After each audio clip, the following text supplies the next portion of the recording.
Olá, bom dia a todos.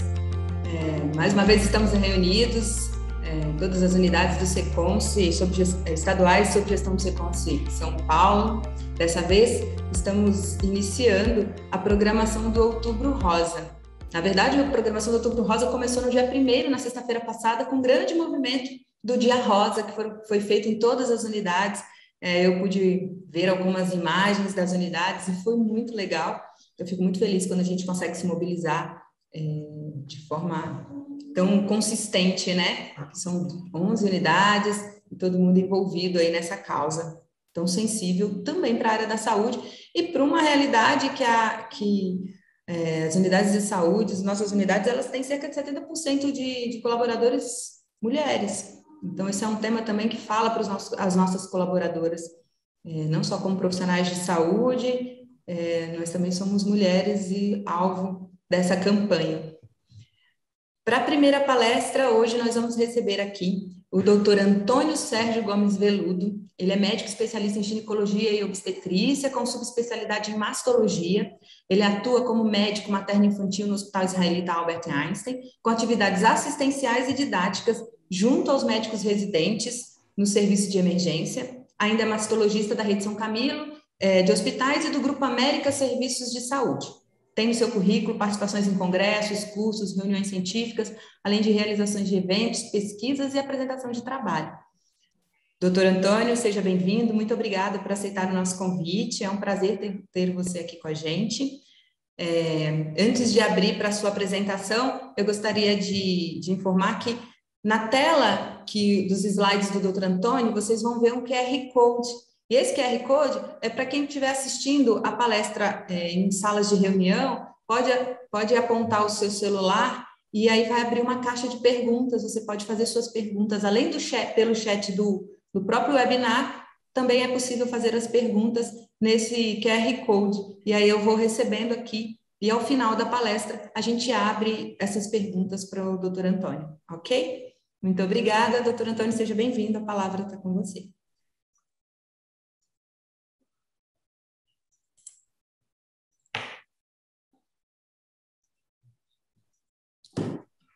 Bom dia a todos.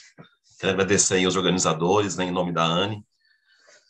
E vamos aí iniciar o Outubro Rosa, então, né, falando um pouquinho de câncer de mama, né? Vou fazer uma apresentação aqui de uma forma geral. Vai ter um pouco mais de ênfase nos exames de rastreamento, né? A grande importância aqui é a gente passar informação, né? Conteúdo de informação para a gente poder conscientizar aí o maior número de pessoas, né? Um tema tão importante, né, com alta mortalidade, né, com exames aí de fácil acesso para a gente poder fazer os diagnósticos precoces aí. A gente sabe que a área, o público que está assistindo aí, atua em várias áreas, né, não só assistencial na saúde direta, né, então é importante aí conscientizar não só quem está vendo, mas os familiares, amigos, né, todo mundo que poder atingir o maior número de pessoas aí. Primeiramente, uma rápida introdução aqui, em relação ao Outubro Rosa, né? Quando surgiu, como é que é esse movimento, né? Outubro Rosa é um movimento internacional, né? Surgiu na década de 90, né, do século passado, inicialmente nos Estados Unidos, né, através da Fundação Susan Komen, né? Então, Susan era uma paciente, essa mulher, ela teve câncer de mama aos 35 anos, né, veio a falecer com 36 anos, e o grande sonho dela era o quê? Era diminuir os tabus, os medos, né? Passar mais informações para as pessoas, para as mulheres, né? Ela viveu tudo aquilo na pele, né? Fez químio, rádio, ela fez todos os tratamentos, né? E ela diagnosticou a doença num período muito avançado, né? Então, a grande intenção dela era que as pessoas pudessem aí mudar, né? Como foi essa trajetória que ela passou, que pudesse ser melhor para as outras pessoas e mudar a história, né? A irmã dela, né, chama Nancy, essa mulher que está aqui bem em cima com camiseta rosa, foi justamente quem colocou esse sonho da Susan em prática, né? Ela promoveu a primeira corrida da cura, né, nos Estados Unidos, em Dallas, teve uma adesão de 800 mulheres, né? E além disso, ela criou esse símbolo do Outubro Rosa, que é esse laço rosa, né? Em relação ao laço, em relação à cor rosa, isso é uma coisa que na literatura, todo mundo que realmente estudou isso aí, que fez esse histórico tem umas divergências, mas em si, Nancy fala que era a cor preferida da irmã dela, né? Então, além de laços, então foi distribuído laços, panos rosas, uma maneira de simbolizar, né? Simbolizar essa corrida da cura, o câncer de mama em si, né? A prevenção, né? E através disso, através dessa primeira corrida, através desse primeiro movimento, isso disseminou para todo mundo, né? No Brasil, o primeiro lugar que iniciou o movimento foi em 2002, em São Paulo, né? No Obelisco do Ibirapuera, né? E depois, a partir de 2008, isso foi difundido em todas as capitais, né? Esse movimento foi muito importante porque ele fez com que não só órgãos públicos, né, federal, estadual, municipal, mas todas as empresas particulares, né, onde a gente passa hoje, a gente passa às vezes, no supermercado, passa no laboratório, passa até num posto de gasolina, passa em órgãos públicos, a gente vê lá a cor rosa, né, para poder sensibilizar as pessoas que passam. Então, isso foi muito importante, né? Além disso, trouxe um maior movimento em relação aos exames, né? A gente tem aí os mutirões da mamografia, né? A gente tem vários laboratórios que esse mês faz descontos excelentes para as pessoas que têm menor poder aquisitivo, menor chance de poder, às vezes, conseguir fazer esse exame em algum outro lugar. E isso eu estou falando em relação ao mundo todo, né? O grande intuito do movimento, então, né, além da a prevenção, né? É uma qualidade de vida melhor, né? Igual a corrida da cura, praticar exercícios físicos. Então, tudo isso aqui tem um símbolo já importante para isso. O diagnóstico precoce, né, através principalmente da mamografia, né, que é o padrão aí inicial ouro de diagnóstico das lesões precoces. Isso, claro, na grande maioria das pacientes, a gente vai falar mais para frente em relação aos exames de mama. Ao tratamento, né, a gente sabe hoje que isso é lei. A partir do momento que a pessoa sabe que tem um diagnóstico de câncer de mama, ela tem um prazo até iniciar o tratamento. Isso é lei, tanto no serviço público como no serviço particular. Então, é obrigado a iniciar o tratamento no mínimo em 30 dias, né? E, além disso, apoio, né? Através disso, foi criadas várias ONGs, né? Em relação a apoio às mulheres, né? Essas aqui que estão na tela são as primeiras ONGs que surgiram no mundo.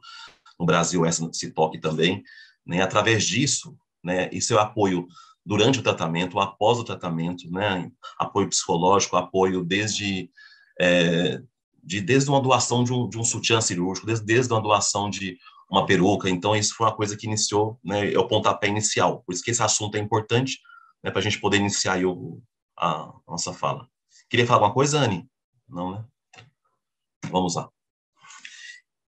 Tudo bem? Em relação à incidência, né, a incidência é super alta, né? Nós temos aqui, em termos de novos casos, no Brasil, em torno de 66 mil novos casos ano, né? Isso é uma crescente. Na verdade, em 2019 era 54 mil, 2020 60 mil, em 2021, 66 mil casos novos, né? Sabemos que a pandemia, ela teve aí um fato muito prejudicial aos pacientes ter o acesso à mamografia, procurar o serviço de saúde. Muitas não foram procurar o serviço de saúde. Então, há um decréscimo de 47%, né, a diferença de 2020 para 2021, desculpa, 2019 para 2020, 2021, em relação a essa paciente procurar o serviço de saúde, né? Os dados, tanto dos países desenvolvidos como não desenvolvidos, são bem semelhantes, né? Os desenvolvidos têm uma incidência um pouco maior. Em relação ao câncer de mama, é o câncer, então, como eu falei, de maior incidência nas mulheres, depois de pele não melanoma, né? Então, o principal câncer das mulheres, né? Em relação a todos os cânceres que existem, tanto homem como mulher, é a quinta principal causa aí de morte também, sendo o câncer de mama o primeiro, mas em relação a todas as mortes de doenças cardiovasculares, todas as mortes que existem, o câncer de mama é o quinto. É a quinta doença, né? A gente tem aqui um comparativo em relação ao número de casos. Por exemplo, até 39 anos, eu tenho uma probabilidade de um caso em 225 mulheres, né? De 40 a 59 anos, um caso a cada 24 mulheres.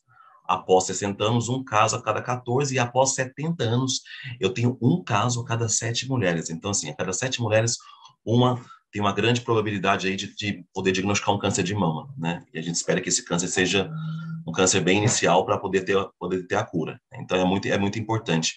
Nós vamos falar um pouco mais para frente que esse rastreamento, ele é orientado por diversos órgãos, né? A gente tem aí o INCA, que é o Instituto Nacional do Câncer, a gente tem as sociedades de mastologia, de radiologia, né? O Ministério da Saúde. Há um pouco de divergência em relação a isso, né? Mas só inicialmente para a gente poder já lembrar aqui que é o impacto, né, por exemplo, de mulheres a 40 a 59, um caso a 24 é um número muito alto, né? Então, é a grande questão da gente iniciar aí, fazer o rastreamento, eu vou falar um pouco mais para frente disso, aos 40 anos, né?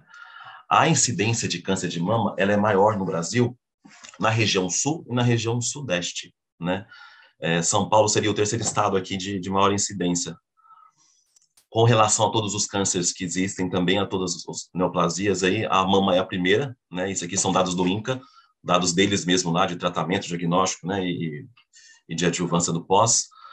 É a principal causa de mortalidade nas mulheres, né? Como a gente tem nesse gráficozinho de baixo aqui, tá?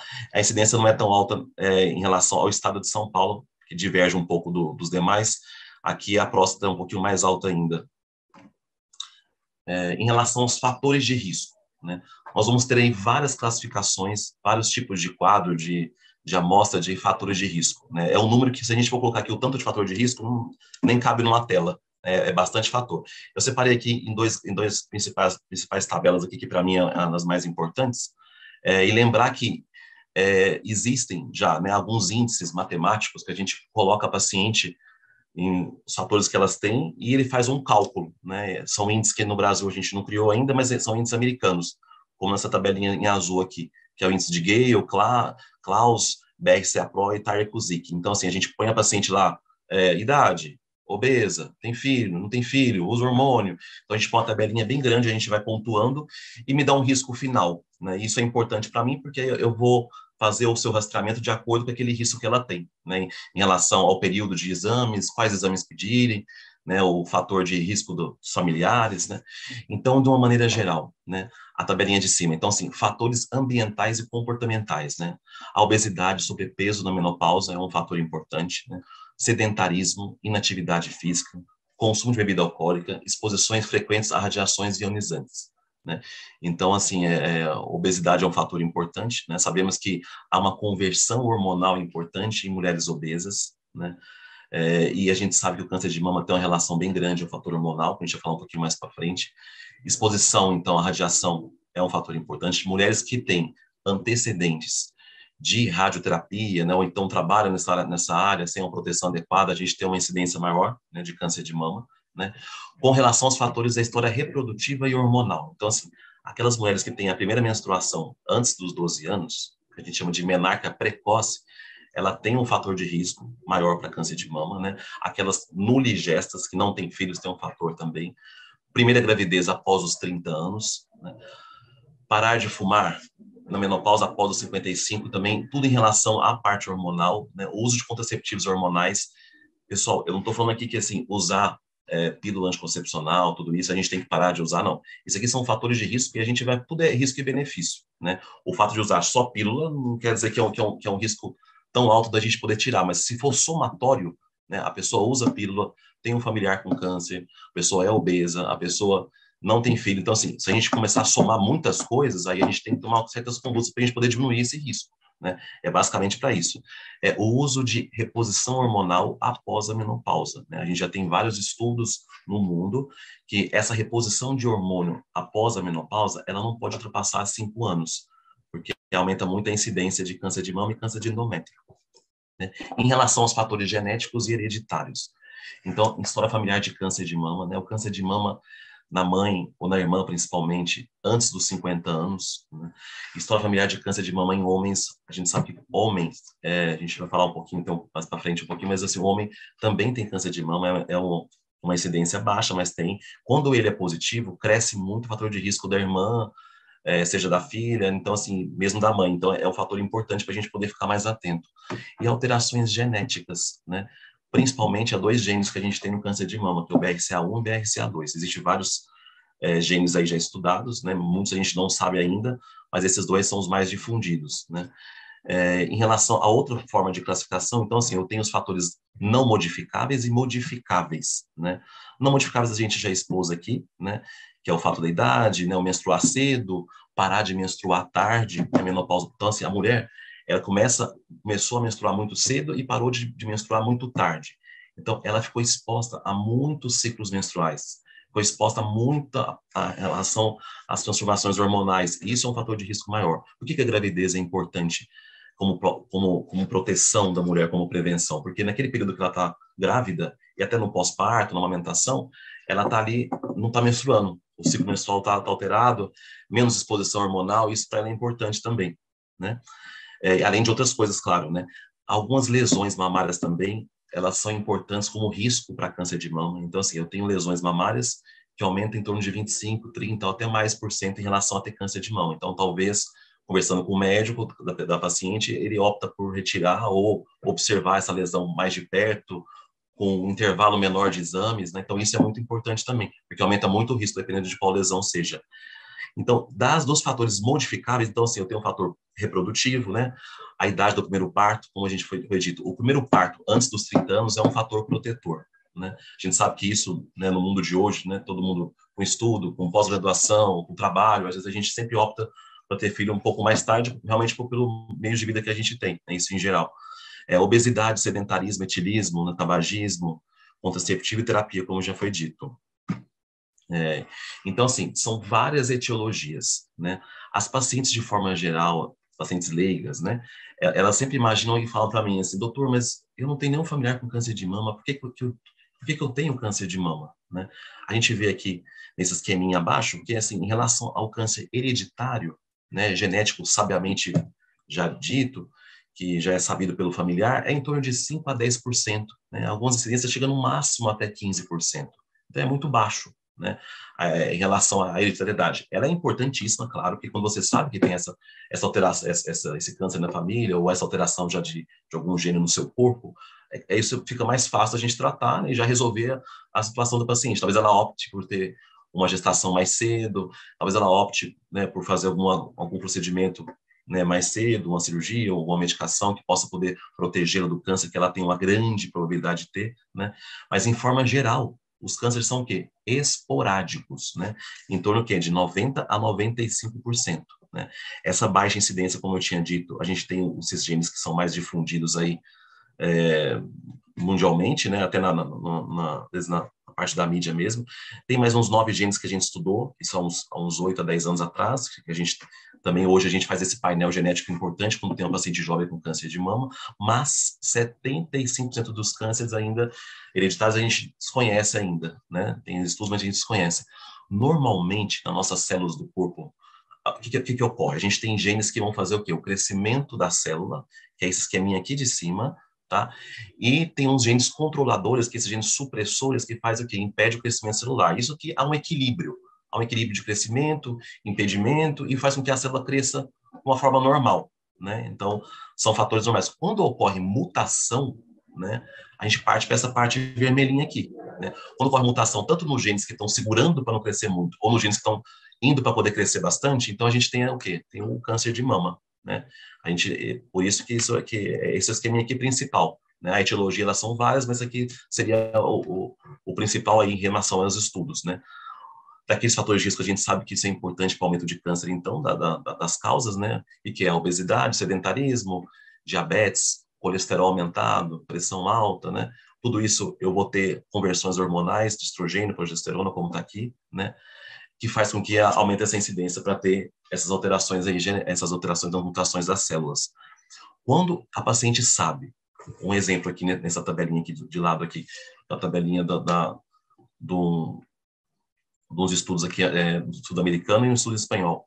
Quando a gente sabe que tem uma mutação genética, como o BRCA1, eu tenho uma probabilidade de 55 a 65% de câncer de mama, né? É muito alta, né?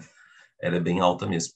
BRCA2, 45%, BRCA normal, em torno de 12%. Eu tenho um familiar, mas eu tenho os genes negativos, esses principais, talvez eu esteja até fazendo pesquisa de outros, mas eu tenho, então, uma chance de 12%. Não deixa de ser alta também, tá? Outro fato importante que nós temos, eu não vou ficar falando minúcias do que está aqui exposto aqui, mas só para a gente poder entender, né, que existe multifatores que têm ação na mama, né, desde fatores que a gente tem dos eixos hipotálamo-hipófise, né, do crânio, que a gente tem as glândulas, tem a tireoide, tem o ovário, né, a mulher na gestação, a placenta, eu tenho alguns aqui hormônios, né, estrogênio, progesterona, o hormônio da placenta, que eu vou ter o quê? Eu vou ter ações da mama, né, os fatores de crescimento, Tudo isso aqui é um aumento de vascularização, aumento do tecido mamário, né? Então, assim, se você tem, um exemplo, você tem aqui alterações da tireoide, eu posso ter alterações da mama? Pode, né? Alterações no ovário? Pode ter alterações da mama. Então, assim, é algo multifatorial, né? Vários fatores eu posso ter alterações da mama através desses eixos que a gente tem neuroendócrinos do corpo, né? Então, tudo é muito importante, né? Talvez um exemplo, uma mastalgia, uma dor na mama, que foge aquela dor na mama que as mulheres têm pré-menstrual. Eu posso ter alguma alteração, outra alteração hormonal em algum outro lugar que pode estar ocasionando isso aí, e é difícil de achar a causa disso, né? Então, é importante esse médico pesquisar todo tipo e qualquer alteração que eu possa ter no corpo da mulher. Em relação ao rastreamento diagnóstico, em relação ao exame clínico, né? Quando a mulher faz aquele primeiro sinal em relação a essa possível câncer de mama ou alteração mamária, geralmente o primeiro sinal é um nódulo mamário, né? Esse nódulo é endurecido, normalmente ele é indolor, tá? Às vezes a gente tem aquela coisa, câncer dói, câncer não dói. Na sua grande maioria, o câncer não tem dor, né? O câncer é indolor. O nódulo é pouco móvel, então ele é bem fixozinho lá, né? E a gente tem algumas outras alterações que a gente tem que ter a gente tem que levar uma importância para isso. A gente tem que ter essa pesquisa importante quando altera a mama, né? Então, assim, lesões na pele que não cicatriza. Às vezes você acha que bateu a mama, alguma picada de inseto, mas você já fez tratamento, usou algum tópico, alguma pomada, algum creme e não passou. Ficar atento, né? Secreções do mamilo, né, na papila. Secreções que saem espontaneamente, sem você apertar, sem fazer expressão. É importante, tá? Normalmente, as secreções que condizem mais com possível câncer de mama, elas são do aspecto transparente, né? Aquela secreção mais amarelada, que parece leite, ela não tem tanta associação. Mas, de forma geral, saiu secreção, né? Mesmo que você está fora da sua rotina ginecológica, já fez tudo, tem que procurar um profissional de saúde, né? Se possível, especialista. Em relação ao crescimento das veias, você notou que uma das mamas no espelho está com muitas veias aí que não tinha anteriormente, né? Que a gente consegue ver, né, olhando mesmo para a mama, alguma mudança, uma vermelhidão, né? A mama está mais quente, inchada, né? Normalmente a vermelhidão, inchaço quente, a gente sempre pensa em inflamação, infecção, mas existe tipos de câncer de mama que podem vir dessa forma, mimetizando, né? Como se fosse uma inflamação mamária mesmo, e não é uma inflamação, né? A paciente vai, essa história da inflamação, ela é bem comum no pronto-socorro, né? A paciente passa no pronto-socorro ginecológico mesmo, de qualquer hospital, a gente sempre, a primeira hipótese é uma inflamação, claro, principalmente se estiver ali aumentando, né, ou algum outro fator que ela já tenha, e passa o antibiótico, não trata. Passa 2 antibióticos, não trata. Isso não está certo, né? Então, isso tem que ser encaminhado, tem que ser pesquisado, tem que fazer uma biópsia, tem que procurar aí, porque deve ter alguma outra alteração e possivelmente pode ser um câncer de mama, né? A inversão do mamilo é um fator importante, tá? Nós sabemos que muitas mulheres têm essa inversão mesmo fisiológica, seja porque às vezes a pele, a mama já está mais gordurosa, a pele tem uma pitose, tem uma caída, ok, né? Muitas têm mesmo. Normalmente a inversão fisiológica, ela é bilateral, né? A inversão de mamilo unilateral, ela tem que ser mais pesquisada. Pode ser que, né, tenha ali algum nódulo ali que está puxando ali o mamilo para trás. Nódulos pequenininhos, às vezes você não consegue palpar, né? Alteração na simetria da mama. Então, assim, a mama maior do que a outra, né? Geralmente também as mulheres, na grande maioria, as mamas não são idênticas, né? Mas se você vê uma alteração muito significante, abrupta, que não tinha anteriormente, é bom investigar também, né? Os tumores, como foi dito, afundamento, né, enrugamento da pele, aquele aspecto de casca de laranja que a gente vê enrugadinha a pele, é importante também a gente poder pesquisar, tá? Então, mudança da textura, isso aqui de uma forma geral. São alguns achados que a gente tem que ficar atento e tem que procurar o profissional aí para a gente poder investigar. Em relação aos exames de rastreamento, vou falar um pouquinho agora, um pouquinho mais nos slides finais. Nós temos, de forma geral, primeiro, a mamografia, né, que é o principal, né? A mamografia, além dos demais, ela tem um baixo custo, ela é um exame mais específico, né? Talvez a sensibilidade não é tão boa, mas ela é um exame bem específico. Quando ela tem uma alteração, normalmente a alteração ela tem mais convicção em relação a fazer o diagnóstico e tratar mesmo o câncer. Lesões muito iniciais, que ainda nem formaram o nódulo ainda, ela é mais vista na mamografia do que nos demais, tá? Esse exame, ele é importante ser realizado vou falar um pouquinho mais para frente também, na idade de 40 anos ou 50 para cima, vou falar depois essa grande dúvida do 40 ou 50 inicialmente e até o final, se é 64, se é 74, que a gente normalmente tem esse começo e final, né, quando se fazer. Vou falar um pouquinho mais para frente disso. É importante fazer esse exame o quê? 8 a 10 dias, nas mulheres que menstruam, 8 a 10 dias após a menstruação. Tá? A gente evita fazer o exame no pré-menstrual ou outro período. Então, o ideal é 8 a 10 dias no pós-menstruação. Tá? Evitar no dia do exame a colocar desodorante, talco, né? É importante lavar bem a axila também para a gente poder ter uma imagem mais definida também na mamografia, tá?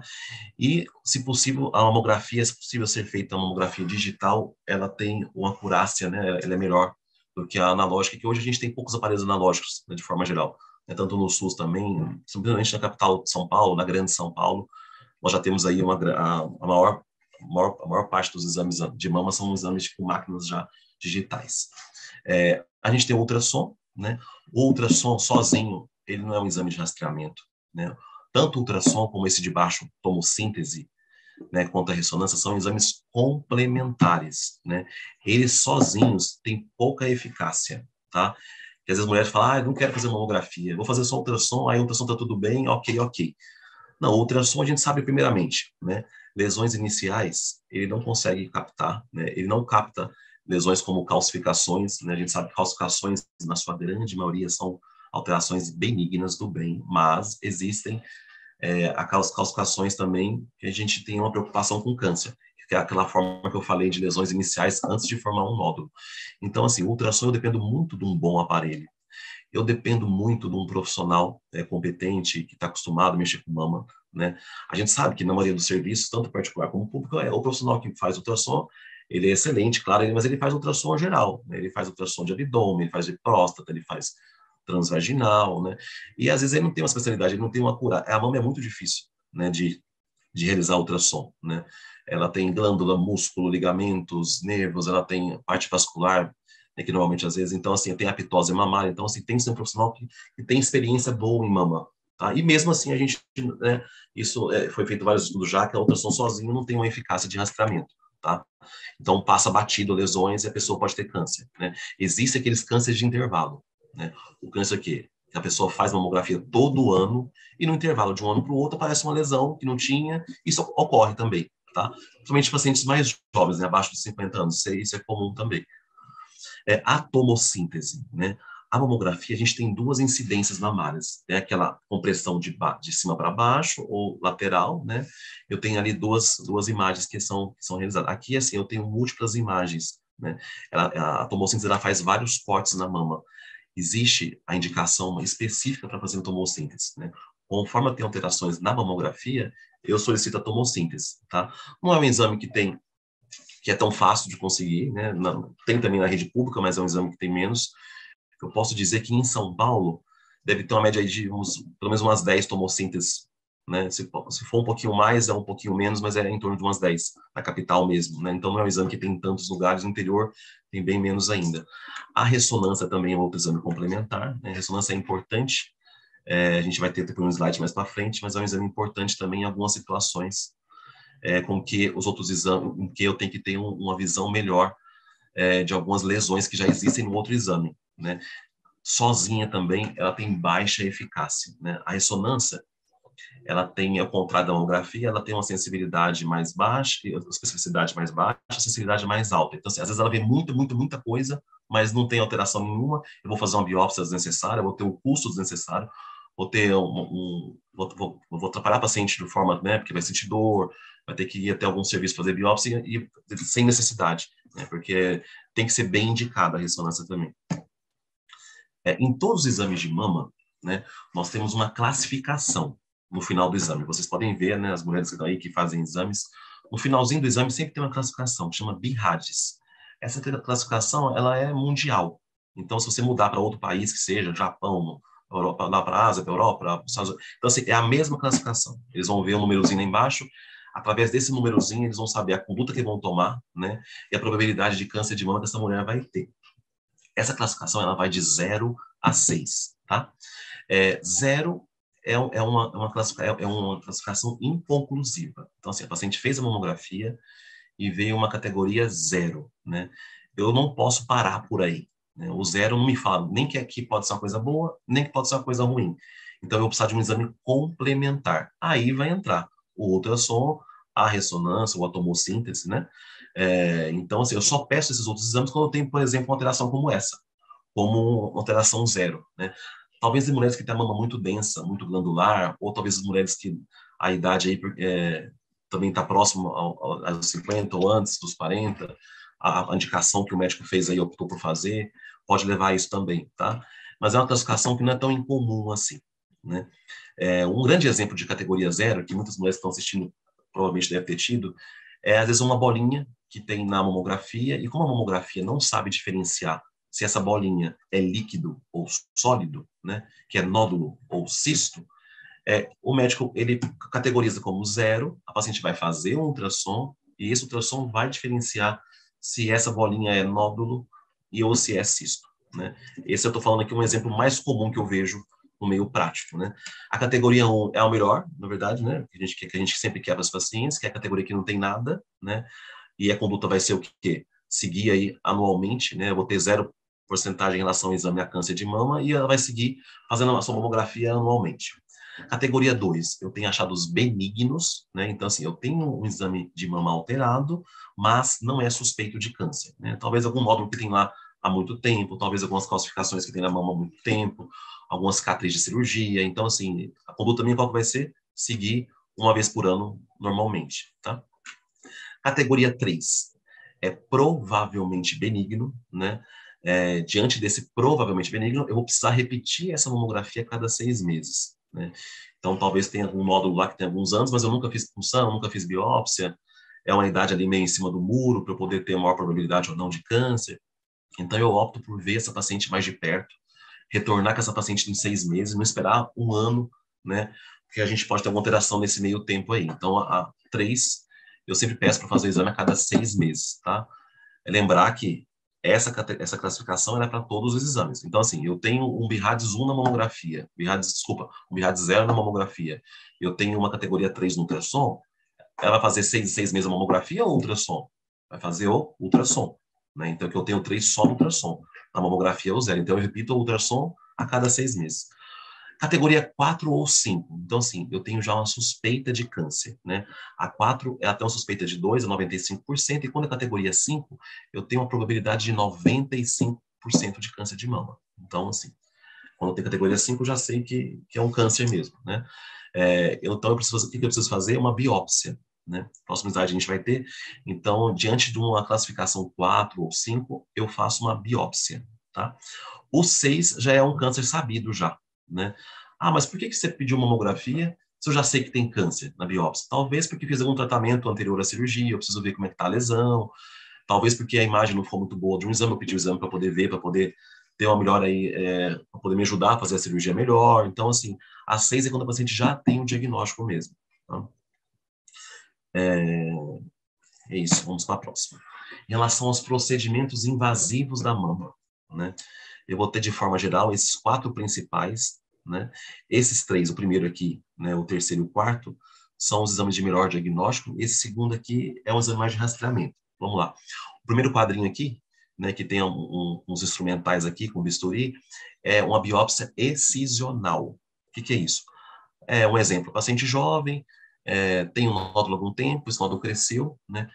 Ela está naquela faixa etária com baixo risco de câncer, eu já venho acompanhando esse nódulo há algum tempo, ele não tem características de câncer, talvez eu fiz uma punção anteriormente e essa punção veio negativa, aí eu opto por tirar o nódulo. Então, assim, o fato de tirar o nódulo é isso, biópsia excisional. Eu tiro o nódulo, ele vai ser avaliado no laboratório, em torno de 15 dias sai para mim o resultado, tá? Eu só faço essa biópsia excisional naqueles casos que eu tenho como se fosse o BIRADS 3. Eu tenho uma probabilidade de ser benigno mesmo, né? Se eu achar que qualquer suspeita de câncer, eu não posso fazer essa, né? Lembrar que se uma cirurgia oncológica de câncer, eu vou ter que fazer a cirurgia de outra forma, eu vou ter que ter uma margem, né, um entorno em volta do nódulo para saber que eu tirei tudo, eu vou ter outras investigações de metástases na cirurgia, então não é simplesmente tirar o nódulo, né? Então, o primeiro aqui é uma biópsia excisional, tá? Pode ser feita também uma biópsia incisional, né? Às vezes, dependendo da localização que a pessoa está, no estado que a pessoa está, é difícil o serviço, eu posso tirar um pedacinho do nódulo, mandar analisar e ver o que é. Se for mesmo coisa benigna, eu vou lá, faço a cirurgia de novo e tiro o nódulo todo. Se não for, eu vou fazer todo o tratamento oncológico que eu tenho que fazer. A segunda figurinha aqui é a punção por agulha fina, o PAF, né? O PAF é um exame mais de rastreamento, né? Então, eu tenho um nódulo lá, numa paciente jovem, esse nódulo não cresceu muito, um nódulo pequeno, mas a paciente está preocupada, eu também quero ter alguma coisa para poder documentar esse nódulo, para poder pôr no prontuário dela que é benigno, eu faço a punção. A punção é como se fosse uma agulha de vacina, uma agulha de tirar sangue, eu dou uma cutucadinha no nódulo, coloco uma lâmina e olho no microscópio, né? E ali eu já sei se há alguma célula maligna ou benigna, né? Não, se for mesmo uma suspeita de câncer, eu não posso fazer essa punção, eu preciso tirar um pedacinho mesmo, porque só ver a célula, como tem vários tipos de câncer, eu não vou saber como eu vou iniciar o tratamento do paciente, né? Então, essa punção também é reservada mais para aqueles tumores benignos ou alterações benignas, né? A punção não é feita somente para poder ver lesões, né? A punção também é feita para poder tirar secreções, tirar abscessos, né? O pus, né? Cistos, né? Umas bolinhas de líquido que tem muito grande para poder aliviar. O cisto mamário causa muita dor na mão, então eu vou lá, posso fazer essa punção para tirar o líquido, para diminuir a dor do paciente, né? Então, a punção, o PAF, não é tão essencial, tá? Não é tão importante em relação à parte oncológica que a gente está conversando aqui hoje, né? É mais para as lesões benignas, né? A terceira figurinha aqui é chamada core biopsy, né? É uma punção por agulha grossa. Essa aqui seria o padrão ouro aqui. A principal punção realizada para o diagnóstico de câncer de mama é essa aqui mesmo, tá? O médico vai, faz anestesia na pele, né? Eu entro com uma agulhinha mais grossa e retiro fragmentos daquele tumor, né? Através desse dispositivo que faz disparos, né? Então, tem vários disparos e eu tiro fragmentos desse tumor, né? Isso vai para o laboratório, né? A gente põe no formol, tudo vai para o laboratório e vai ser analisado, tá? Outro tipo de punção de biópsia é essa aqui, que chama mamotomia, né? Essa aqui é feita por estereotaxia. O que é isso? É uma punção específica para alguns tipos de lesões, né? Que é realizada com aparelho de mamógrafo, tá? Existem algumas alterações da mama, né? Como calcificações suspeitas, aquelas lesões que eu falei que é bem no iniciozinho, antes de formar o nódulo, que eu não consigo fazer com essa pistola aqui ou com qualquer outro tipo, né? Eu preciso ter uma imagem que vai pegar para mim as calcificações, um exemplo, né? Que é um mamógrafo, e eu vou ter que essa punção, ela como se ela sugasse, né? Ela suga aquele conteúdozinho ali onde estão as calcificações. Como calcificações é uma coisa meio esparsa, né? Às vezes não é muito juntinha, como um tumor que é redondinho, fechadinho ali, eu preciso de uma punção que vai pegar mais fragmentos, pegar mais conteúdo. Aí eu faço a mamotomia, tá? Que também é uma coisa assim que não é tão fácil, né? Tanto no particular como no público, né? Hoje é muito mais fácil e a gente está na capital, né? A gente está aqui mesmo na grande São Paulo, da Tapecerica, Cotia. A gente está próximo a São Paulo, capital, que dispõe desses aparelhos aqui, né? Tanto na rede pública particular, mas assim, tem poucos, não são tantos assim também. Tá? E quanto mais a gente vai para o interior do país, menos ainda, né? Isso é ruim, porque talvez passe despercebida a lesão cresce, vira um nódulo, e talvez um diagnóstico que seria muito mais inicial, com mais fácil de cura, com menos implicativos para a paciente, né? Às vezes ela não sabe nem fazer uma químio, nada assim, que eu vou falar um pouco mais para frente, ela perde isso, né? Porque alguns locais não tem esse aqui. Então chama mamotomia, tá? Bom, em relação às prevalências, aqui por curiosidade, em relação às prevalências das mais frequentes de nódulos em relação à idade. O que a gente tem? As mulheres até 40 anos, né? Então, assim, depois dos 20 anos até 40 anos, eu vou ter uma alta incidência de fibroadenomas. O que é isso?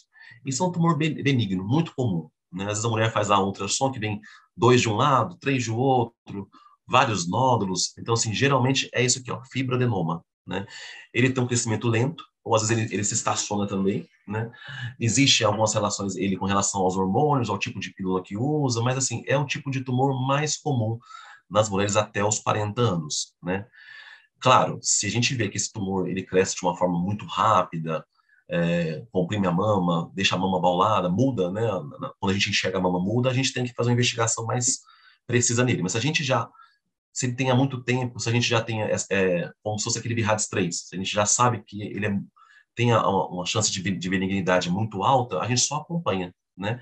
Na verdade, se você acompanhar o paciente de perto, não precisa nem fazer nenhum tipo de exame. Como eu falei, se você quiser fazer uma coisa para documentar, para poder deixar a paciente mais tranquila, você opta pelo PAF, né? Aquela punção por agulha fina, que é feita no consultório mesmo, às vezes não precisa nem passar no laboratório. Outras alterações que a gente tem aqui ao longo, depois dos 20 anos, né, que ela tem um pouco acréscimo 40 e vai caindo, as alterações funcionais benignas da mama. Normalmente tinha um termo antigo, o pessoal usava como displasia mamária, é uma mama muito glandular, dolorosa, sempre a mama mais rígida, a paciente tem dificuldade ali de palpar, difícil fazer uma mamografia, a gente tem essas alterações aqui também, né? Depois dos 25, também cresce, vai até a paciente idosa, a gente tem os cistos, né? O tumor filoide. Tumor filoide é um tipo de tumor benigno, ele pode ser benigno, borderline ou maligno, né? Maligno tem incidência muito baixa, mas mais em jovem, mas é um tumor muito mais raro, tá? É um grande diferencial do fibroadenoma, mas a gente faz esse diferencial realmente depois com a punção ou na cirurgia mesmo. Cistos é uma coisa muito comum, né? São alterações mamárias muito comuns, né, ao longo da idade da mulher, ela pode levar esse cisto até quando ficar idosa, né? Regressão, né? Sumiu nódulos, essas coisas realmente não é difícil, tá, pessoal? Geralmente, o que acontece? Às vezes a paciente faz um ultrassom aqui hoje, faz o ano que vem. Ah, doutor, sumiu o nódulo. Na verdade é porque assim, mudou o operador, né? Mudou o médico, mudou o aparelho, talvez não conseguiu achar, né? Então, assim, isso normalmente é difícil sumir, tá? Mas isso vai até o final e não tem o que fazer, realmente. São alterações benignas que a gente deixa quieto aí. Só o cisto. O cisto então é uma bolinha de água, de líquido, né? Eu falo água, mas assim, uma bolinha de líquido. Geralmente material proteináceo, amarelado, esverdeado, é coisa comum das mulheres mesmo. Alterações que tem nas glândulas mamárias, no estroma, na gordura da mama, que formam esses cistozinhos. Algum vasinho às vezes morre e forma aí essa alteração aí. Geralmente a gente deixa quieto. Se tiver muito grande, ele pode causar dor na mulher, sim, né? Aí a gente esvazia o cisto, tá? Eu vou ter aí uma implicação, né, mas bem baixa incidência de alguns cistos com algum conteúdo sólido, alguma outra alteração, que podem ser uma lesão precursora para câncer, mas é uma incidência muito, muito baixa, e isso vai ser casos bem específicos aí, tá? Em relação ao câncer de mama, os carcinomas, então a incidência aumenta o quê? A partir aqui, dos 40 anos, né? Depois dos 55, principalmente, ó, essa curva ela aumenta, né, progressivamente, tá? E após 65, 70, aquilo que eu disse lá atrás, né? Eu vou ter aí, de forma geral, uma incidência acima dos 70 de uma mulher a cada 7, que é muito alta, né? Mas nós, mastologistas que trabalham com isso, a gente está tendo agora uma incidência alta, 40 para nós, 40 anos para frente, a gente tem que tomar cuidado realmente. Então, outro exemplo, a mulher tem aí 48, 45, 48, ela faz exame de mama todo ano, certinho, né? Faz mamografia, faz que seja complementar, ultrassom, passa pelo médico, e ela nunca teve um nódulo X lá, que apareceu depois de 45, 48 anos, nódulo novo. Esse nódulo novo após essa idade, ou então na menopausa, na perimenopausa, a gente tem que tomar um cuidado maior, né? Talvez o PAF, ou mesmo a core biopsy, dependendo das características desse nódulo, né? São nódulos que têm uma característica mais para câncer, né? Irregular, um nódulo grande, a gente tem que ter uma atenção maior, tá? Existem também tumores, cânceres com nódulo com características boas, um nódulo redondinho, bonitinho lá, tal, que pode ser câncer também. A incidência é baixa, mas existe tipos de câncer que mimetiza, que também parecem com nódulos benignos. Bom, tipo de câncer, né? A gente vai ter aí alguns tipos de câncer, né? Isso aqui eu não vou falar minúcias, porque tem termos muito específicos, tá? Mas só para lembrar, né? Existem vários tipos de câncer, né? Então, assim, por mais que você diagnosticou câncer de mama, às vezes conhece uma vizinha, um parente, ali, um amigo que teve câncer, já entra naquela fase de apreensão, porque o familiar, o amigo veio a falecer disso, teve isso, teve aquilo, você não pode se comparar, tá? Cada pessoa, ela é de um jeito em relação ao câncer de mama, tá? Eu tenho que ver a idade, eu tenho que ver o biotipo da pessoa, as patologias que ela tem já, depressão, diabetes, isso, aquilo, o tamanho do tumor, o tipo do câncer que ela tem, então, assim, não dá para a gente poder comparar uma paciente com a outra, tá? Então, isso assim é muito individualizado mesmo, o tratamento de câncer. Talvez a outra fez lá 4, 5 tratamentos, essa vai fazer 2, né? Então não tem como comparar, tá? De forma geral, os cânceres todos, 70%, ó, eles são responsivos a hormônio, né? E numa incidência alta, tá? Então, se eu somar 70 aqui, né, 69, 70 com 10, então 80% dos tumores eles têm receptores de hormônio positivo, né? A mama tem muitos receptores de hormônio, estrogênio, progesterona, por isso que tinha aquele gráficozinho lá que a gente viu dos outras glândulas que têm atuação na mama. Então, a mama tem muito receptor de hormônio, né? Que tem ligação com câncer de mama, né? É mais para lembrar isso aqui, tá? Existe aqui uma incidência menor, que é esse aqui, vermelhinho, que chama triplo negativo. Esse seria o câncer mais agressivo da mama, tá? Mas também, novamente, eu vou ter que ver também idade, outros fatores também, mas é o câncer de mama, assim, que eu tenho menos tratamentos para fazer, né? Eu tenho que ficar mais atento, ele tem maior índice de metástase da doença sair da mama, a mortalidade dele é bem alta, né? Então, hoje, mesmo com novos tratamentos que a gente consegue levar a sobrevida melhor, o paciente vive mais, mas é o câncer com maior mortalidade, né? Porque ele responde a poucas coisas. Então, chama triplo negativo, que é o câncer mais agressivo da mama, né? Então, normalmente, né, o câncer de mama não é um só, os tratamentos também não é um só, são vários tratamentos, e nem sempre o paciente vai ter que fazer todos, tá? Aliás, na maioria das vezes, o paciente não faz todos esses tratamentos que estão aqui, né? Cirurgia, de forma geral, todas as pacientes têm benefício da cirurgia, né? Salvo, exceto que, às vezes, aquele câncer que é muito, muito agressivo, a paciente já chega no serviço de saúde com a mama com câncer muito avançado, essa paciente já tem metástases, então assim, ela já tem uma doença que é sistêmica, a doença já saiu da mama, está no corpo e está muito, muito, muito, muito avançada, né? Talvez eu não opte por cirurgia, né? Porque o que vai fazer ela morrer não vai ser a mama, né? Vai ser o que? As doenças que estão à distância, a doença que foi às vezes para um outro lugar do corpo dela. Então eu opto por fazer só tratamentos sistêmicos, né? Como quimioterapia, né, como imunoterapia. Então, as cirurgias eu faço na grande maioria dos casos. Radioterapia também eu faço na grande maioria dos casos, né? As cirurgias, principalmente conservadoras, eu faço radioterapia, né? A cirurgia eu tenho várias formas de fazer, conservadora ou não, ou uma cirurgia mais mutilante, que eu tiro toda a mama, vou falar um pouquinho mais para frente. A rádio são radiações na mama, né? Eu tenho efeitos só na mama, não tem efeitos no corpo, né? Imunoterapia é são tratamentos novos, né, de uns 8 a 10 anos para cá, que foi iniciando os estudos, né, hoje a gente usa bastante, né. Aquele caso que eu falei que é o mais grave, do triplo negativo, ela tem um benefício importante na imunoterapia. Geralmente, a imunoterapia não é químio, né, como está aqui. A imuno, geralmente, não tem aqueles efeitos da químio, né, que assustam tantas pacientes, de efeitos cai o cabelo, né, muita ânsia, depende muito de cada medicação também, mas a imuno é algo mais brando e tem um bom resultado também em relação a esses cânceres mais agressivos que têm metástase. Quimioterapia, então, seria aquele tratamento sistêmico, tá? Nem sempre eu faço químio, então, assim, muitas das pacientes, elas tratam sem necessidade de químio, né? Tudo isso é importante como? O principal fator que eu não uso químio, nos diagnósticos precoces, né? É o que a gente bate aqui na tecla, né? Que o movimento rosa bate na tecla, de fazer a detecção precoce para evitar realmente que a paciente passe aí por uns tratamentos mais agressivos, como a quimioterapia, que a quimioterapia ela não age só na mama, né? Ela age lá do fio do cabelo até o dedão do pé, né? Por que quimioterapia, um exemplo, cai o cabelo? Né? A quimioterapia ela age nas células que têm maior divisão no corpo. O cabelo você corta hoje, daqui a um mês o cabelo já está grande de novo. Então tem uma divisão celular muito grande.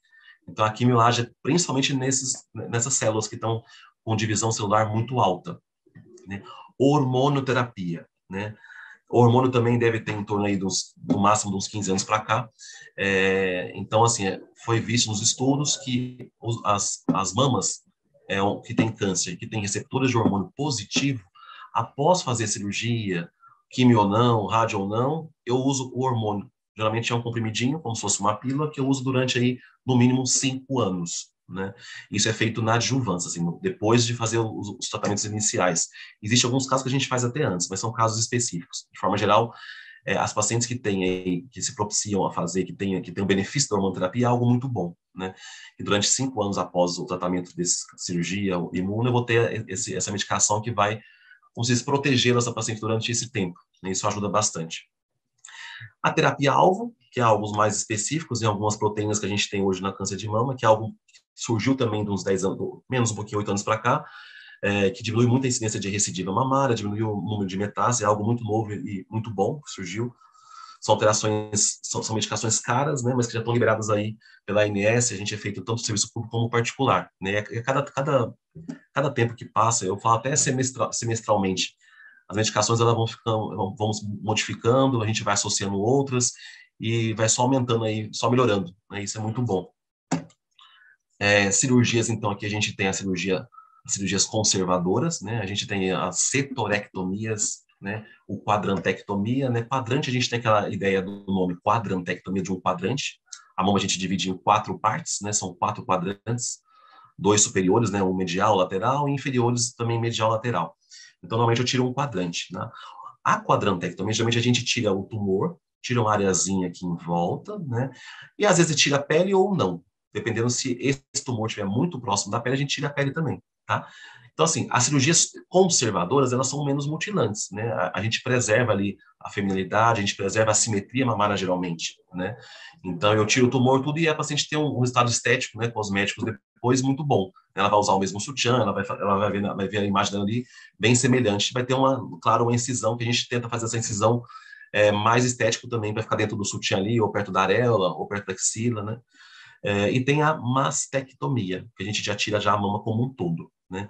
A mastectomia, ela pode ser realizada tirando o mamilo, né, a areola e tudo, a pele, ou às vezes só o miolo, que a gente fala, né? Só a parte de dentro da mama, dependendo de onde está a lesão e da distância que essa lesão está da pele, está do mamilo, da areola, né?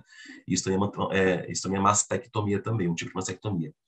Bom, desde 2013, a gente já tem uma lei federal já, toda mulher ela tem o direito de fazer a reconstrução tanto imediata, né, a reconstrução de mama na hora da cirurgia inicial ou tardia, né? Então, assim, toda mulher tem direito de fazer reconstrução. Então, é obrigado, né, todas as cirurgias, essas cirurgias grandes, mastectomia, ou mesmo alguma cirurgia conservadora que deu um defeito, né, uma alteração muito grande da mama, o reparo da mama ele é obrigado a ser feito naquele momento, tá? Tanto o mastologista faz esse reparo, quanto o cirurgião plástico. A gente sabe que muitos serviços não têm cirurgia plástica. E de uns 5 anos para cá, né, de forma geral, todas as escolas que formam mastologistas, elas já têm já na grade essa área de oncoplastia, né? Então, assim, é essa reconstrução em cirurgias oncológicas, tá? Isso iniciou, o pontapé inicial primeiro foi na Itália, e isso foi vindo depois disseminando para todo mundo, né? E quanto mais passa, os nossos médicos mastologistas estão sendo cada vez mais melhor formados em relação a isso, né? Eles colocam a prótese, né, eles fazem aquilo que tem que ser feito em relação à reconstrução, né? Aqui é um exemplo disso. Essa paciente ela fez uma mastectomia radical, esse quadrinho aqui de baixo. Então, ela tirou toda a mama, né, inclusive pele, inclusive areola, mamilo, e depois foi feita aqui a reconstrução da mama. Esse aqui é o músculo que veio da barriga, né, juntamente com prótese. Ela fez essa reconstrução aqui. Aqui ela reconstruiu por enquanto a mama, agora vai reconstruir depois a areola e o mamilo, tá? A areola e o mamilo pode ser reconstruído tanto por tatuagem ou mesmo por tecido da pessoa, né? Às vezes a gente tira uma pelezinha, um tecido da virilha, que é mais escurinho, a gente coloca para fazer uma areola. A gente tem uma forma de reconstruir mamilo também por cirurgia também, né? Bom, em relação aqui, só uma observação em relação a homens. Então, assim, homens também têm câncer de mama, né? A incidência é muito baixa em relação a todos os cânceres masculinos, é em torno de 1%. A idade é mais prevalente dos 50 a 65 anos. Lembrar que mulheres com mutação genética, eu tenho uma incidência nos homens maiores, e quando eu tenho um homem na família que foi diagnosticado jovem com câncer de mama, a probabilidade desse homem ser mutado também com algum gene conhecido é alta, e isso tem que ser investigado para poder, às vezes, já fazer um rastreamento mais precoce aí da irmã, filha, mãe, porque normalmente tem uma mutação aí, tá? Lembrar que as mutações genéticas, mesmo mamárias, esses genes podem estar ligados a outros tipos de câncer, né? Um exemplo, o BRCA1, BRCA2, que eu falei lá no início da apresentação, ele também está ligado ao câncer de ovário, né? Então, a minha investigação ela vai ter ser um pouco mais abrangente aí, né? Bom, um pouquinho mais, como eu tinha dito aqui, um pouquinho mais em relação ao tratamento. A quimioterapia, então, em torno de 70% dos cânceres de mama, a pacientes iniciais, eu não preciso fazer quimioterapia, tá? Só para lembrar, né? A gente bater de novo aqui na tecla da gente fazer a detecção precoce, né? O hormônio, como eu disse, é um tratamento muito eficaz, pode durar durante 5 anos, ele bloqueia, então, a ligação do estrogênio aos receptores, né? E para de crescer as células cancerígenas da mama, então faz com que essas células morrem, né? Aqui um pouquinho também uma outra observação, que as pacientes, claro que em relação aos efeitos da quimioterapia, o fato de cair o cabelo, há uns poucos anos para cá foi criada então essas toucas, né, que elas congelam os folículos pilosos, né? Então, assim, eu tenho alguns pacientes do consultório, inclusive, que fizeram esse tipo de tratamento e realmente teve uma eficácia muito boa, né? O cabelo cai ainda, mas cai bem menos, né? Então, assim, preserva bastante os fios do cabelo, tá? Alguns pacientes não conseguem fazer tratamento porque ele tem muitos efeitos colaterais. Quem tem uma maior prevalência de otite, sinusite, então, às vezes, a pessoa passa tão mal em relação a isso que ela não quer fazer, ela vai lá e para esse tratamento. Mas é algo que surgiu aqui, né? A gente não tem ainda muito difundido no Sistema Único de Saúde, né? No SUS, só nas escolas, né? Na USP já tem, o Hospital Pérola Bairro também já tem já essa touca já. Tem como comprar ela também, aquele paciente que quiser comprar, né? Mas as toucas mais eficazes em si, elas ficam nos grandes centros mesmo, de São Paulo mesmo, né, nas capitais, né, em alguns interiores também. Aqui, essa outra fotinha aqui é para lembrar que tem como eu fazer a radioterapia no momento da cirurgia, né? Também é algo que tem em poucos lugares, mas é algo muito eficaz. Às vezes eu tenho uma paciente idosa, que tem um câncer pequenininho, que eu vou fazer lá um quadrante, uma cirurgia conservadora pequenininha. Ali mesmo na cirurgia, no leito da lesão, onde eu tirei o tumor, eu já faço a radioterapia na cirurgia e já exime a paciente não precisa fazer essa radioterapia depois da cirurgia. Então é algo também bem importante também. Essa medicaçãozinha aqui embaixo, né, o Herceptin, que é o trastuzumab, a que eu falei para você da terapia-alvo, né, que é algo que surgiu há um tempo atrás também, há pouco tempo atrás, que a gente tem hoje na câncer de mama, que a gente não tinha antigamente, né? As pacientes estão vivendo mais, né? Para aquelas que têm ainda o benefício de usar essa medicação, elas têm menos retorno do câncer, mesmo recidivo, o câncer não volta, em torno de mais de 25%, então, assim, é muito, muito eficaz. Só para poder ilustrar para vocês aqui o tanto que o câncer de mama, ele é estudado, né?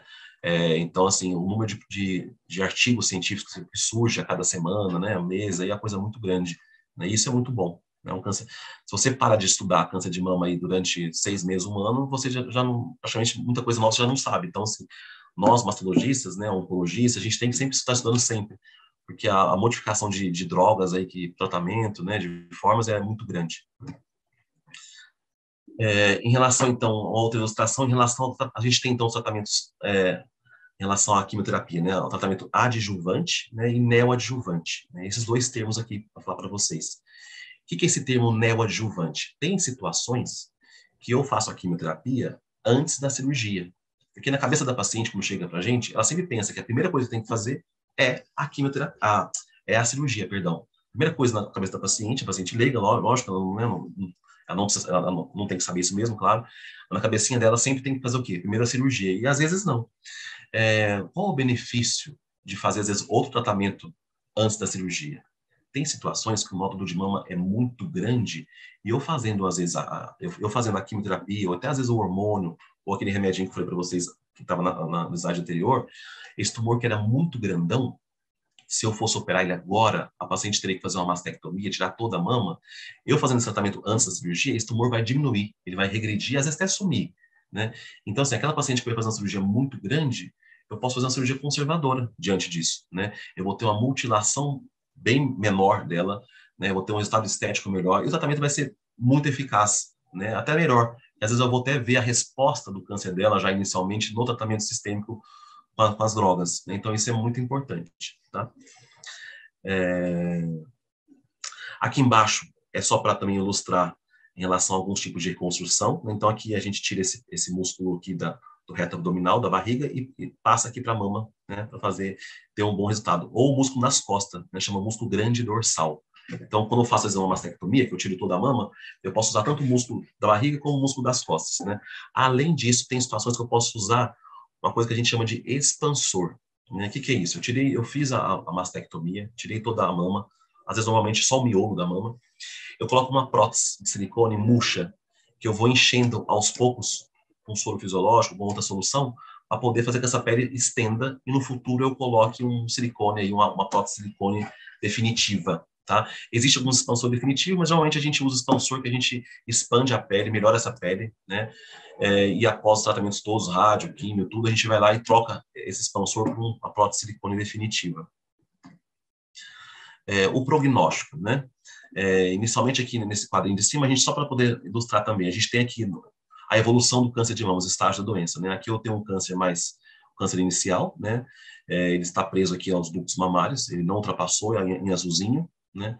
Aqui, já são células anormais que já migraram dos ductos para os tecidos mamários, então em volta desse ductozinho já tem câncer também, e aqui já é um sinal de metástase, né? O nódulo está aqui, né? Através do sistema linfático, ele passou aqui para o linfonodo. A partir do momento que eu tenho a íngua, né, o linfonodo, e normalmente, né, a metástase do câncer de mama, ela vai para a axila. A axila, ela drena 75% da mama, né? O sistema linfático, ele está no nosso corpo todo. Então, assim, através dessa axila, através dessa íngua, desse linfonodo que tá com câncer, eu posso enviar células cancerígenas, né, micrometástases, para todo o nosso corpo, né? Geralmente, a incidência maior de metástases na mama é para o osso, né?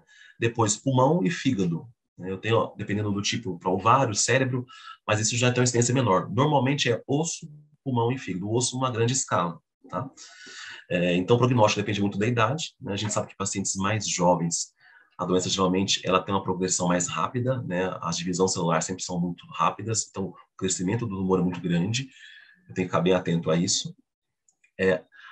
A presença de mutação genética normalmente é um câncer mais agressivo também, né? Fora o risco que eu tenho de ter câncer em outros órgãos, né? O tipo do câncer é importante para o prognóstico, se a pessoa vai viver mais ou menos, né? Lembrar que aquele câncer que não responde ao hormônio, que eu mostrei para vocês, que estava lá em vermelho, de 13%, ele tem um tipo mais agressivo, né?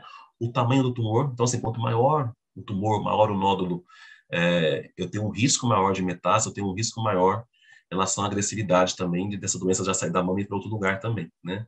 Os linfonodos comprometidos ou não, e a metástase, que é essa doença que sai da mama e vai para outro lugar, né? Quando a doença ela é localizada, ela é só na mama, eu tenho uma sobrevida muito alta em 5 anos, né? 98,7%, tá? Se eu já tenho câncer à distância em outro órgão, ela cai para 27%, né?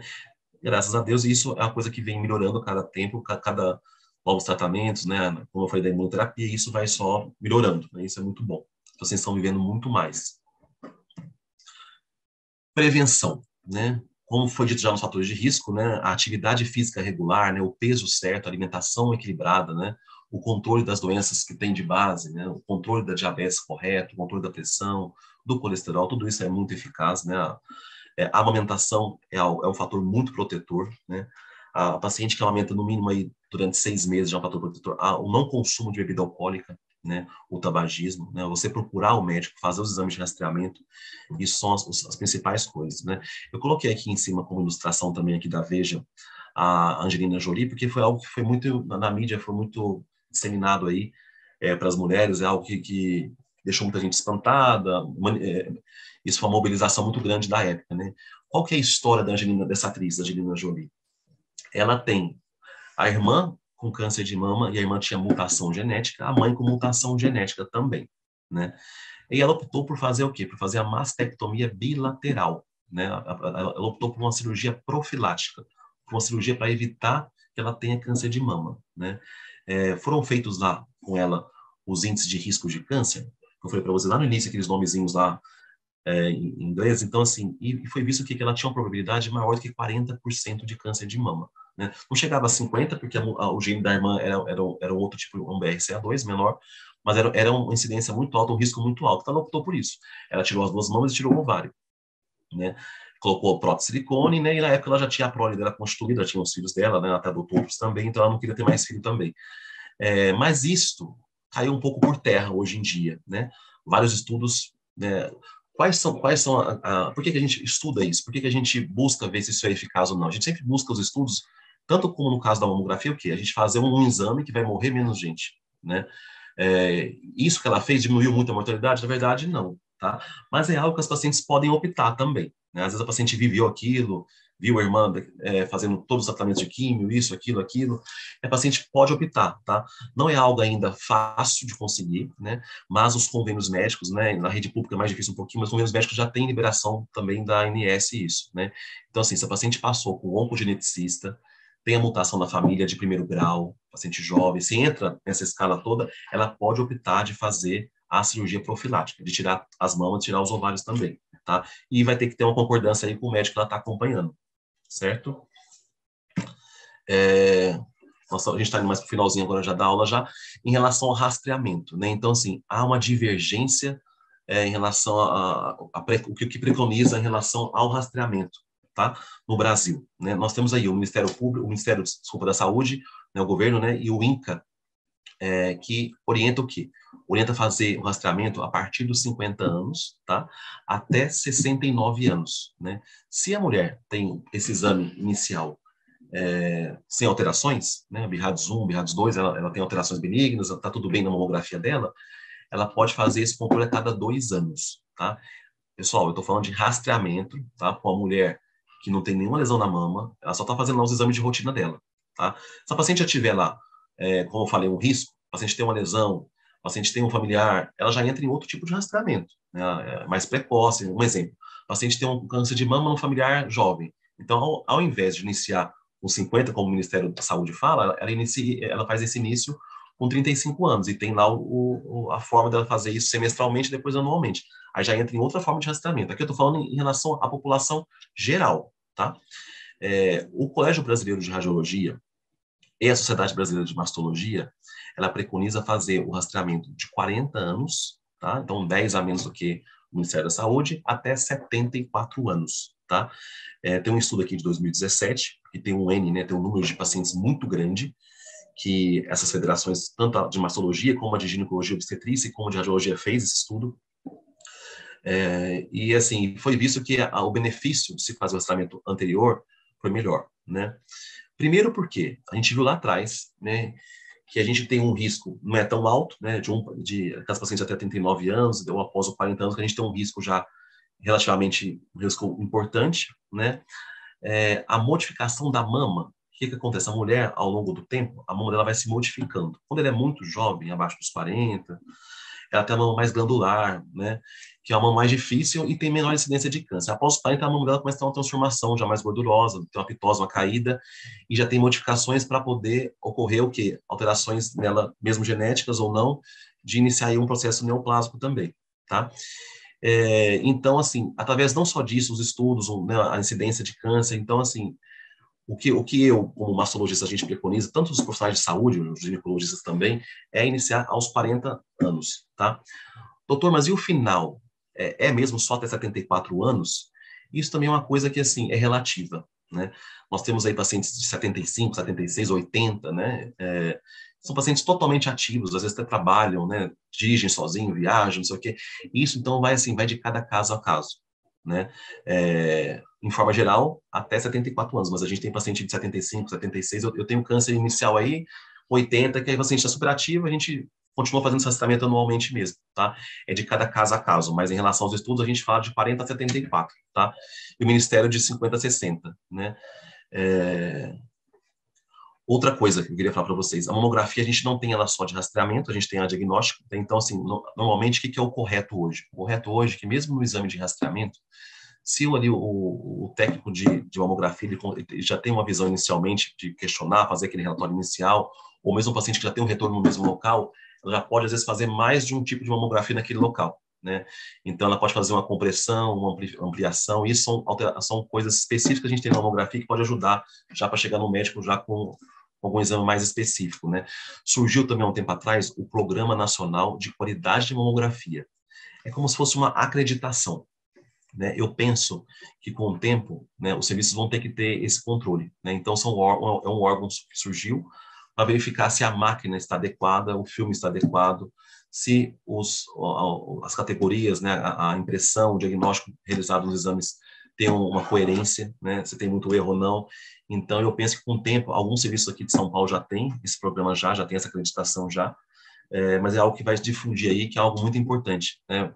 A gente podendo fazer a coisa aí meio disseminada de qualquer jeito, sem ter atenção também no aparelho bom, né, no médico que vai laudar bom, nos técnicos bons, tudo isso é muito importante também, né? Aqui, em relação às mamas, só para lembrar, que é a grande dificuldade que a gente tem, a mamografia, então a gente tem aqui esses tipos de tecido, na mamografia. Então, assim, a mama que é a mama melhor para fazer mamografia é essa mama tipo A, que ela é predominantemente tecido gorduroso, tá? E isso que eu falei para vocês, é cada caso a caso, na instituição da mulher, do biotipo da mulher. A gente tem uma idosa aí, às vezes, que tem glândula ainda, a gente tem uma pessoa jovem de 30 anos, 35, que tem a mama gordurosa, então isso é de cada caso a caso, tá? Depende muito do peso, depende muito da constituição da pessoa, isso é teve muitos filhos ou não, isso é de cada caso a caso. Essa classificação D aqui seria a classificação mais difícil da gente poder diagnosticar doenças, né? Que é a mama mais densa que a gente tem, tá? Então, normalmente, esses tipos aqui de classificação, esse programa de qualidade da mamografia, ele vai analisar isso também, tá? Talvez, então, assim, com o tempo, até na hora do rastreamento, ela já vai ter já uma sugestão ali, uma orientação de fazer outro exame complementar. Vamos no finalzinho já, só para então, ilustrar aqui. Quando que eu faço ressonância de mama? Eu faço ressonância de mama para quê? Paciente que tem prótese mamária, ela se beneficia. Paciente que tem mutação genética, como ela é jovem, 35 até os 40, às vezes a mama é muito densa, a mamografia não fica tão boa, dá ali um BIRAD zero, inconclusiva, a ressonância é importante, né? Pacientes que têm antecedentes de radioterapia no mediastino, né? Teve um câncer aí de mediastino, tudo, ela tem uma incidência alta para câncer de mama, mais de 50%. Então, assim, durante 10 anos após o tratamento do mediastino com radioterapia, eu tenho que fazer ressonância anualmente, tá? Isso já é algo protocolar, né? Ultrassom. O ultrassom é importante para a gente fazer as biópsias guiadas, ele é importante para a gente poder diferenciar o nódulo do cisto, como eu falei, ele é importante para poder drenar um seroma, um abscesso, um pulso da mama, tá? Caracterizar alterações da mamografia que a gente não conseguiu ainda diagnosticar. Então, é um exame que a gente tem, ele tem um preço baixo, relativamente perto dos outros exames, é acessível, né? Uma máquina pequena, a gente consegue levar para onde for, então é um exame que é muito importante também. Sozinho, ele não tem eficácia nenhuma.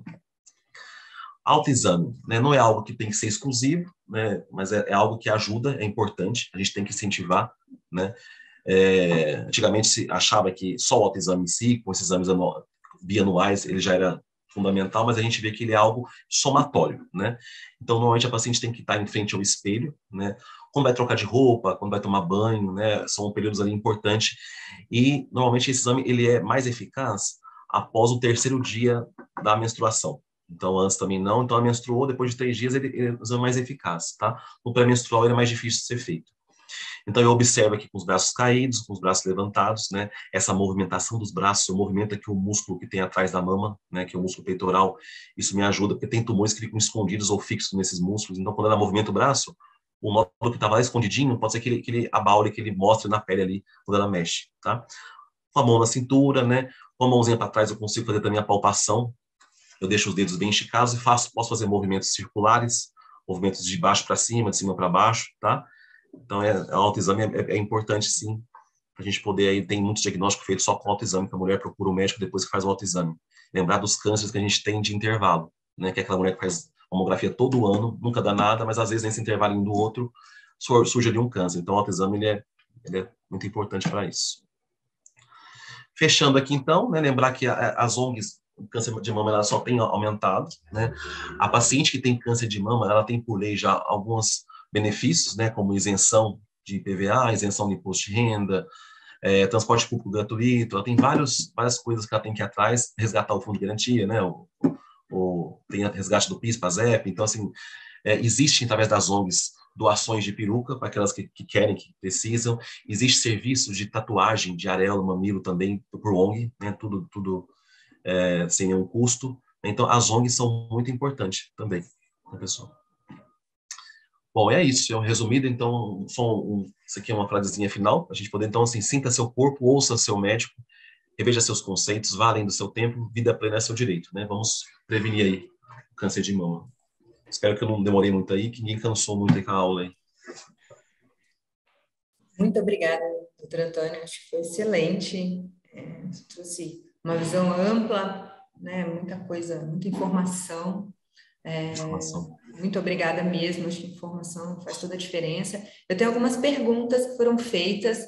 2 perguntas falam sobre a questão das mulheres que possuem prótese mamária.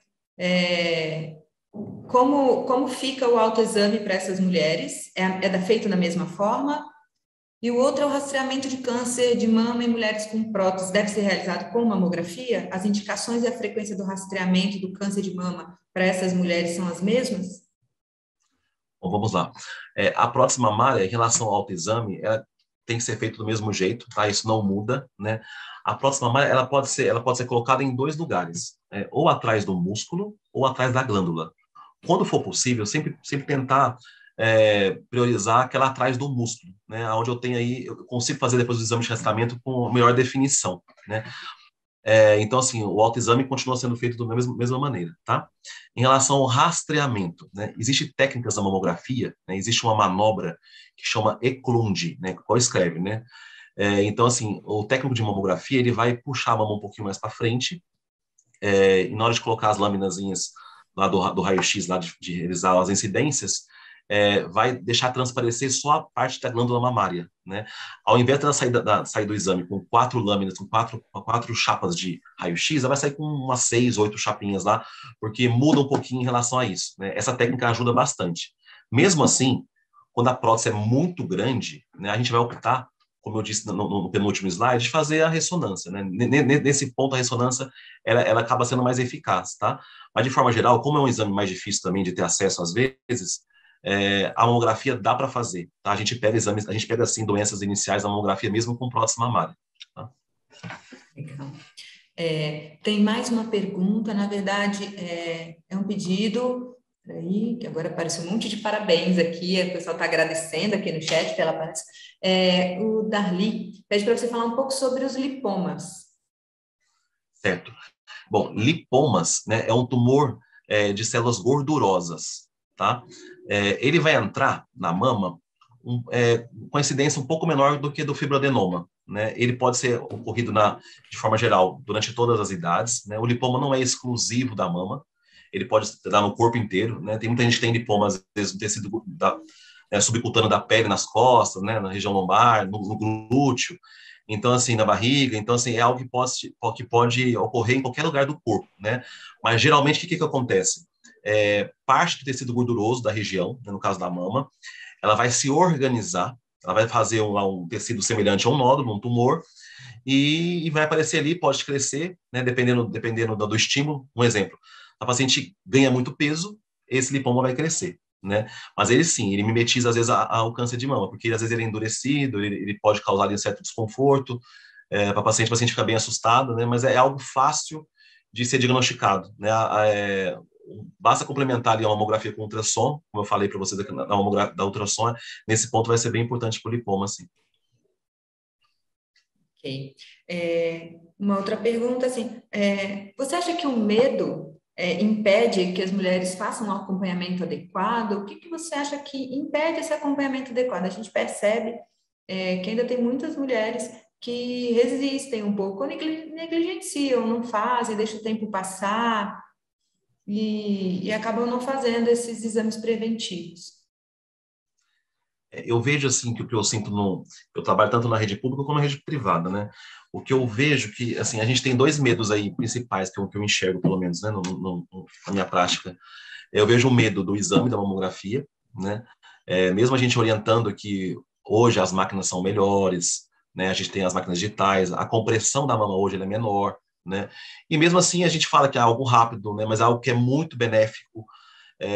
Tem esse medo do próprio exame mesmo, a mamografia, né, da compressão mamária, né, por isso que aquele programa que surgiu de melhoramento das máquinas, dos técnicos, das orientações, né, de fazer treinamentos, principalmente, é importante também, porque a gente sabe também que pode ocorrer algum erro aí, tanto onde foi feita a realização do exame também. Mas eu vejo que o medo inicial é esse.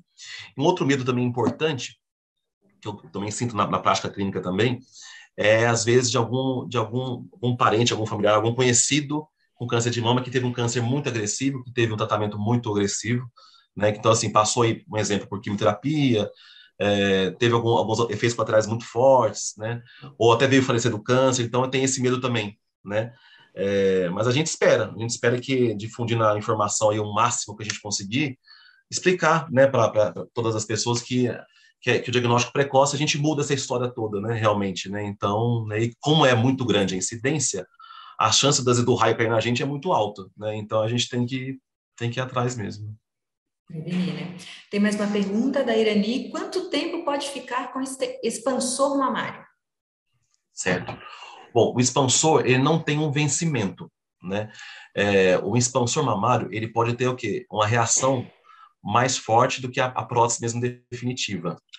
Então, a alteração principal chama contratura capsular. O que acontece? Tanto o expansor como a prótese, ele é algo estranho para o nosso corpo, né? Algo ali que tem um conteúdo estranho no nosso corpo, ele quer rejeitar aquilo, né? Sabiamente, o nosso corpo ele forma uma proteção em volta desse expansor, em volta dessa prótese, que chama cápsula, né? Que ela não deixa ali ter contato do material, né, do expansor, tudo, da prótese, com o nosso corpo. Então, ela cria aquele impedimento ali de poder ter contato. No expansor, as alterações, ela faz com que haja uma contratura. Então, assim, há uma contração, né, forte na mama, isso causa muita dor na mulher, isso causa muita assimetria na mulher, né? Às vezes uma probabilidade maior de rompimento, dependendo do que esse expansor ele é feito, Então, dependendo se tiver um trauma, uma coisa assim. Mas assim, não existe um vencimento, né? A gente até viu há pouco tempo na mídia de alguns tipos de prótese mamária que teve uma incidência de câncer aí, né? Chama linfoma anaplásico, né? É uns tipos de alterações que deu em algumas próteses específicas aí, que até surgiu a hipótese dessas mulheres todas que têm essa prótese ter que tirar, né? Pelo risco desse câncer. Mas foi visto já na literatura que isso não mudou, né? A gente só tira mesmo quando tem um efeito grande na mama. Tá? Mas, assim, desculpa, foi longa aqui a resposta, mas, assim, de forma geral, a gente não mexe no expansor. Se a mulher também quiser continuar com esse expansor, ela gostou, tá ótimo, fica o tempo que precisar ficar, sem vencimento. Legal. Legal. Tem mais uma pergunta aqui da Darli. Fiz uma cirurgia da retirada de lipoma e coloquei prótese mamária. Agora uma delas está dobrada. Tem que refazer a cirurgia? Ela volta ao normal? Então, a dobra da prótese não é algo também tão incomum, não, tá, pessoal? Acontece às vezes, né? Talvez a loja, o que é a loja? A loja é um espaço que às vezes o médico faz para poder colocar aí o implante, né? O expansor ou silicone. Às vezes a loja, às vezes, por um motivo X, da paciente às vezes muda, porque às vezes ela fica mais velha, tira a glândula, começa a ter gordura, a paciente engorda, a mama cai um pouco mais. Essa loja pode crescer, pode aumentar, né? Esse espaço onde fica lá guardadinho lá o implante. Então, essas dobras podem ocorrer mesmo. Não é indicativo de tirar, tá? A gente só tira, o único indicativo de tirar uma prótese hoje é rompimento, tá? Mesmo contratura, quem vai decidir tirar ou não vai ser a paciente. Ela fala, doutor, eu não estou aguentando, eu estou com dor, não quero mais essa prótese aqui, eu quero trocar. Mas, assim, o fato da dobra, só se ela quiser tirar, se você quiser mesmo tirar, tá? Mas a dobra em si, você pode deixar a dobra aí que não vai mudar a sua vida, não. Bom, acho que não temos mais perguntas. É isso, pessoal. Mais uma vez, doutor Antônio, muito obrigada a todos que ficaram com a gente ao longo da palestra do doutor Antônio. Ao longo do mês, a gente tem mais algumas atividades acontecendo, trazendo informações. A gente tem um quiz virtual com perguntas para as pessoas testarem os seus conhecimentos, né? Esclarecer alguns mitos e verdades a respeito do câncer de mama. Então, vai estar espalhado pelas unidades, um QR Code, onde as pessoas vão poder clicar na área de fotografar e ir até esse quiz. Também tem um caça-palavras, com questões com palavras a respeito do câncer de mama. A nossa ideia é trazer esse tema à tona ao longo de todo o mês, esclarecendo as dúvidas, mitigando aí os medos, né, os fantasmas em volta da questão. Tá bom? Muito obrigada, doutora Antônio, mais uma vez pela sua participação aqui com a gente. Obrigada a todos que ficaram conosco e até a próxima. O pessoal está agradecendo aqui no chat muito. Agradeço. Né? Acho que você está conseguindo ver aí. Estou vendo, então, obrigada. Obrigado. E, pessoal, um ótimo dia, uma ótima semana para todos. Muito obrigada. Tchau. Tchau.